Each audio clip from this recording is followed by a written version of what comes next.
Nous sommes vendredi. Madame, Monsieur, bonjour et bienvenue au sommaire. Un ouf de soulagement pour les populations du quartier Akeiko-Djibi. Les travaux de réhabilitation de la voie ont enfin démarré pour le plus grand bonheur des usagers. Au Sénégal, le parti au pouvoir PASTEF remporte haut la main les législatives anticipées du 17 novembre avec 130 sièges sur les 165 qui composent le Parlement.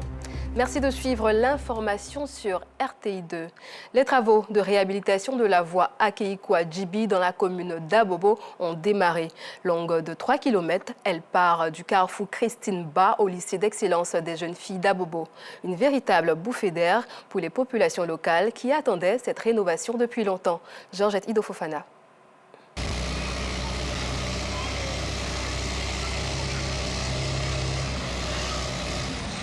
C'est une véritable bouffée d'oxygène pour les populations d'Akeiko-Djibi qui voient ainsi le cadre de vie se transformer. Nous sommes très contents, vous ne pouvez pas comprendre, parce que non seulement moi, j'étais à Djibi, pour sortir, c'était très difficile pour aller au travail.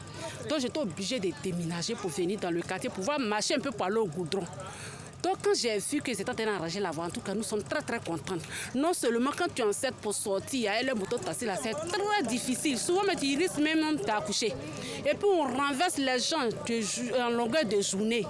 Les motos aussi se gâtent, sous prétexte que la voie n'est pas bonne. Nous étions enclavés. Maintenant avec cette voie nous sommes désenclavés. C'est une délivrance pour nous. Parce que ça fait longtemps que nous souffrons un peu de cette voie. Maintenant que c'est en train d'être réhabilité, nous sommes dans la joie. La réhabilitation de cette voie est une initiative de la municipalité d'Abobo. Cette action s'inscrit dans le cadre du PUCA, plan d'urgence pour la commune d'Abobo. Le tronçon carrefour Christine Ba jusqu'au lycée d'excellence des jeunes filles d'Abobo est même encore en chantier. Et cela réjouit les riverains. En saison pluvieuse, ça fait pitié. Parfois, vous êtes obligés de garer vos véhicules au goudron, marcher 2 km à pied parce que le véhicule ne peut pas avoir accès à votre domicile. Et moi, personnellement, tous les matins, je suis obligé de payer 1500 francs laver ma voiture avant d'aller en ville. C'est un budget énorme. Et si aujourd'hui, Dieu merci, nous avons les machines qui ont commencé, on ne peut que remercier Dieu et remercier notre député maire Kandia Kamara. En tout cas, c'est vraiment un plaisir pour nous qu'ils puissent arranger la voie. Sincèrement dit, on ne peut pas faire 2 jours, 3 jours sans rentrer au garage à les motos. La voie a causé beaucoup d'accidents même. Nous disons merci à la mairie et nous disons merci aussi à Madame le maire. Que Dieu donne la force de pouvoir terminer les travaux. Pour le chef des travaux, ce tronçon long de plus de 3 km permettra de fluidifier le trafic dans cette partie de la commune. On est en train de faire un décapage pour le moment qui consiste à enlever la terre morte dessus. On a déjà axé la voie, l'emprise, ce que nous on appelle généralement l'emprise, maintenant qui fait 14 mètres de large. C'est une voie de 1x2, c'est-à-dire un aller, un retour. Après ça, on a les accotements caniveaux. Démarrée dans ce mois de novembre, la voie Akeiko-Djibi sera livrée en mars 2025. C'est l'un des professionnels de la filière bétail-viande. Sa passion pour ce secteur d'activité remonte à l'enfance. Éleveur de bovins, Razman Zougrana est également chevillard à l'abattoir de Port-Bouët. Dans cet établissement, il figure parmi les rares professionnels agréés par le ministère des Ressources animales pour l'abattage des bœufs, moutons et cabris destinés à approvisionner le marché. Nos reporters Noussangaré et Gilles Tonien ont fait une incursion dans l'univers de ce professionnel aguerri de la filière bétail-viande. À Bekrou, village situé dans la commune de Port-Bouët. Ici se trouve la ferme des Razman, éleveur de bovins. Comme à l'accoutumée, ce matin, il doit traire les vaches.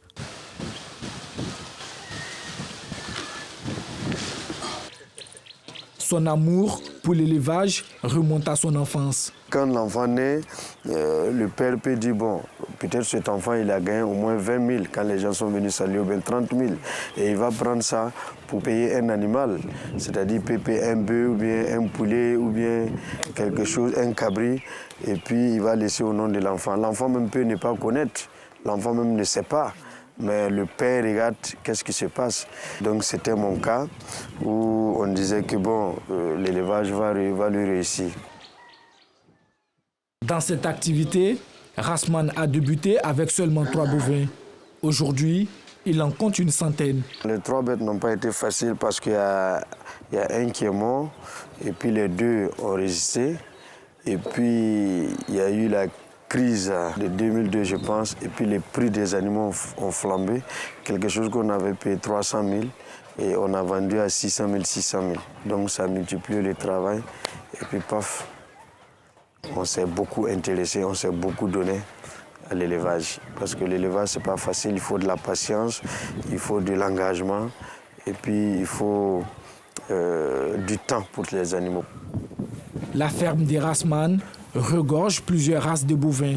Des races qui étaient difficiles à en trouver ici en Côte d'Ivoire il y a de cela quelques années. C'est ces genres de viande que nous donnons à nos clients, les bœufs de 18 mois, 19 mois, 20 mois, pour que les os ne soient pas aussi durs, que la viande soit tendre.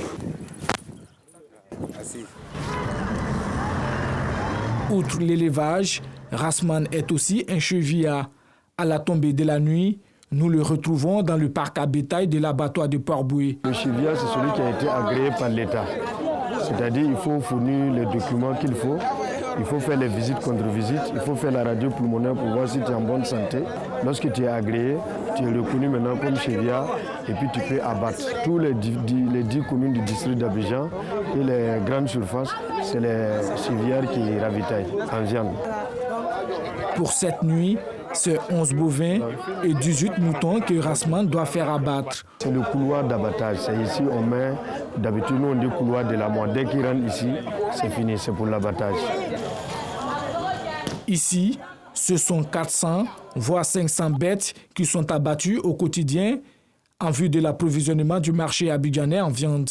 Les abattages doivent se poursuivre jusqu'au petit matin. Quand arrive le jour, Rasman doit se rendre dans la salle d'abattage pour faire sortir ses carcasses de bovins et de moutons. Mais avant, la viande doit être soumise à une inspection des services vétérinaires.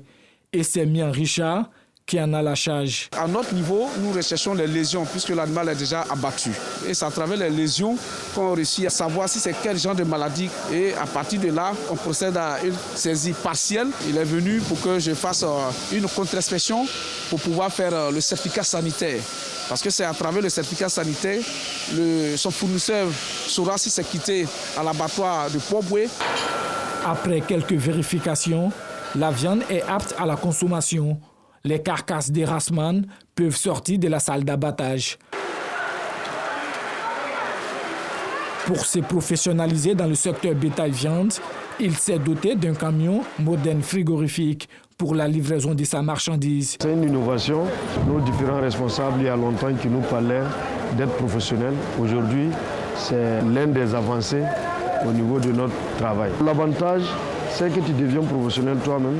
Tu sais que tu donnes la viande de qualité bien conditionnée aux consommateurs. Allez, c'est le départ. Ce professionnalisme lui a permis d'avoir des marchés dans les grandes surfaces d'Abidjan. Paul est le responsable de la boucherie de l'une des grandes surfaces qui travaille avec Rasman. Notre collaboration remonte aujourd'hui près d'1 an. Ce qui m'a encouragé à travailler avec lui, c'est la propreté, l'hygiène et dans les conditions qu'il livre la marchandise, mes bêtes. En tout cas, je suis fier de ça. Rasman est aussi membre de la société coopérative des bouchers chevillards du district d'Abidjan. Son dévouement pour l'amélioration des conditions de travail de ses collègues ne fait l'ombre d'aucun doute. Des collègues qui, d'ailleurs, ne tarissent pas d'éloges à son égard. C'est quelqu'un qui a toujours battu pour les bouchers. En tout cas, jour et nuit, il n'a pas dormi pour ça. Il a essayé tout. Parce qu'avant, on ne savait pas les bouchers, ne savait même pas ce qu'on appelle les associations, on ne savait pas ce qu'on appelle les coopératives. Mais Zumulana, vraiment, il nous a fait amener là où que nous sommes aujourd'hui. Si c'est courage, il a courage. Même abattoir, si quelqu'un a des problèmes au niveau de boucherie ici, même si c'est n'importe quel, tu l'appelles, il vient. Tous les blancs qui sont des magasins, c'est lui qui livre. À peu près, c'est lui qui a 100%. Je ne vois pas quelqu'un qui fait livraison aujourd'hui à l'abattoir ici, comme Zungunana. Dans ce secteur d'activité, Rasman emploie une dizaine de personnes. Âgé de 49 ans, s'il a arrêté les études en classe de 3e, Rasman a pu se frayer un chemin dans le secteur du bétail. Et son secret, l'abnégation et le courage. Rasman Zungunana, un portrait fascinant. Le CHU de Treichville a abrité une opération de chirurgie gratuite de la cataracte. Ce sont plus de 800 personnes venues d'Abidjan et de l'intérieur du pays qui ont bénéficié de cette campagne. L'initiative est de l'Association des épouses des chefs de mission diplomatique accrédités en Côte d'Ivoire en collaboration avec le Royaume d'Arabie Saoudite. Reportage Georgette Ido Fofana. Manguei souffre de la cataracte depuis 10 ans. Comptable à la retraite, il vient de bénéficier d'une chirurgie gratuite. Les yeux, c'est pas facile. Hein? J'en ai souffert pendant 10 ans. Ça fatigue. Ça fait couler les larmes. Tu pleures souvent même quand ça te brûle. Hein? J'espère qu'après cette semaine-là, je vais retrouver la vie normale. Voilà. Et pour de bon, pour le reste de ma vie. Tout comme Guéhi, ce sont plus de 800 personnes qui bénéficient de cette opération chirurgicale. Ça me grattait. Après, maintenant, ça grattait là. Comme j'ai payé les médicaments là un peu, ça grattait là, ça laissait. L'eau là, ça sort, toujours l'eau là, ça sort. Si la soleil comme ça là, je vois pas bien. Ça me chauffe, ça me gratte. C'est ça qui m'a fait. On attend déjà l'opération là. Il y a les mêmes médicaments, on attend. Si on le fait, nous, vraiment, on vous remercie beaucoup. Il y a un Dieu pour le pauvre. Je prie toujours. Ma vie va finir comme ça ou bien. Il y a un Dieu pour le pauvre. Voilà, moi, je vois clair. Hier, on m'a dit de lire mon nom. J'ai crié devant tout le monde. On pense que les gens, on pense que j'étais fou. Tellement j'étais heureux. Je ne voyais pas, je ne peux pas lire. Voilà, moi, j'ai pris qu'en 2023. Je ne peux pas avant, je ne peux pas. Lundi avant, c'était grave. C'est lundi, ils ont fait l'opération. Mais je remercie Dieu, ça s'est bien passé. La cataracte constitue la première cause de cécité en Côte d'Ivoire. Les personnes du 3e âge sont les plus atteintes. Elles se manifestent par une vision réduite. Les ophtalmologues préconisent le repos après une intervention chirurgicale. C'est surtout de façon progressive qu'il doit reprendre ses activités. Donc la mise au repos est importante pour que la personne puisse récupérer rapidement sa vision. C'est surtout ça, c'est le repos. C'est pourquoi on prescrit les verres teintés pour les protéger du soleil, du vent, pour que l'œil puisse se reposer. Cet acte de générosité est une initiative de l'Association des épouses des chefs de mission diplomatique accrédités en Côte d'Ivoire en partenariat avec le Royaume d'Arabie Saoudite et le ministère de la Santé, de l'Hygiène publique et de la couverture maladie universelle. La cataracte est un problème de santé publique qui affecte la capacité visuelle des populations et c'est très handicapant parce que ça les empêche donc de pouvoir vaquer à leurs occupations. Fort heureusement, le président de la République, depuis quelques années, donc, a mis des moyens importants qui permettent aujourd'hui donc, de détecter la cataracte un peu partout en Côte d'Ivoire. Et nous sommes en train donc, de prendre les dispositions pour opérer la cataracte un peu partout. Mais il reste encore un stock important. Voilà pourquoi nous sommes heureux d'accueillir cette initiative. Le Royaume d'Arabie Saoudite, par l'intermédiaire du Centre d'aide humanitaire et de secours Salman, cherche également à poursuivre son approche consistant à attendre la main aux nécessités à travers le monde.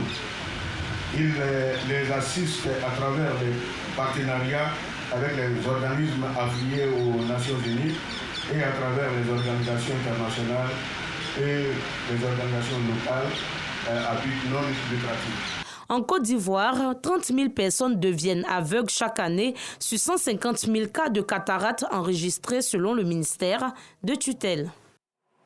Hors de nos frontières, au Sénégal, les résultats officiels des législatives anticipées ont été proclamés par la Commission nationale de recensement des votes. Le PASTEF a remporté 130 sièges sur les 165 que compte le Parlement, contrôlant ainsi 78% de l'Assemblée. De l'autre côté, la coalition Takoubalou, dirigée par l'ancien président Macky Sall, devient la première force de l'opposition avec seulement 16 sièges, un résultat bien inférieur à celui de la précédente législature. En Centrafrique, un journaliste tire la sonnette d'alarme sur la désinformation russe. Ephrem Yalike Ngonzo, ancien journaliste, affirme avoir été recruté par les forces Wagner pour diffuser la propagande russe. Il aurait été chargé de promouvoir les activités des forces russes et du gouvernement centrafricain avant de dénoncer des violations des droits humains et des manipulations médiatiques. Toujours à l'international, la guerre en Ukraine a pris un caractère mondial, a déclaré le président Poutine. Le président russe s'est exprimé dans une allocution télévisée le 21 novembre, confirmant l'utilisation d'un missile balistique hypersonique de moyenne portée, dépourvu de charge nucléaire pour bombarder la ville de Dnipro en Ukraine. Il a également averti qu'il n'exclut pas de cibler les pays dont les armes sont employées par l'Ukraine contre la Russie. Fin de cette édition, merci de l'avoir suivi. Bon après-midi à tous.